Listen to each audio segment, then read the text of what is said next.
Super 8-এ যেতে জয়ের বিকল্প নেই। প্রতিপক্ষ নেপাল তুলনামূলক খর্বশক্তির এক দল।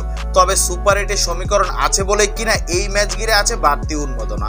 এমন গুরুত্বপূর্ণ ম্যাচে অবশ্য টসে জিতেছে নেপাল, আর অধিনায়ক রোহিত প্যাটেল বাংলাদেশকে পাঠিয়েছে ব্যাটিংয়ে। মহা গুরুত্বপূর্ণ এই ম্যাচে বাংলাদেশের একাদশে কোনো পরিবর্তন আসেনি। নেদারল্যান্ডসের বিপক্ষে জয় পাওয়া একাদশী খেলতে নামছে নেপালের বিপক্ষে, যার অর্থ আরও এক ম্যাচ শরীফুল ইসলাম থাকছেন বেঞ্চে। তানজিম হাসান, সাকিব, তাসকিন আহমেদ এবং মুস্তাফিজুর রহমানের উপরই থাকছে বোলিং ইউনিটের ভার। নেপালের বিপক্ষে এই ম্যাচ চলাকালেই শুরু হবে নেদারল্যান্ডস এবং শ্রীলঙ্কার ম্যাচ, নজর থাকবে সেখানেও। বাংলাদেশ নেপালের বিপক্ষে হেরে গেলে আর নেদারল্যান্ডস লঙ্কানদের বিপক্ষে অন্তত 53 রানের জয় পেলে বাংলাদেশ রান রেটের মারপ্যাচে বাদ পড়বে। ডি গ্রুপের হিসাবে এরই মাঝে সুপার 8-এ জায়গা করে নিয়েছে দক্ষিণ আফ্রিকা। 4 পয়েন্ট নিয়ে 2-এ আছে বাংলাদেশ। 3-এ থাকা নেদারল্যান্ডসের পয়েন্ট 2, আর নেপাল ও শ্রীলঙ্কার ঝুলিতে আছে 1টি করে পয়েন্ট।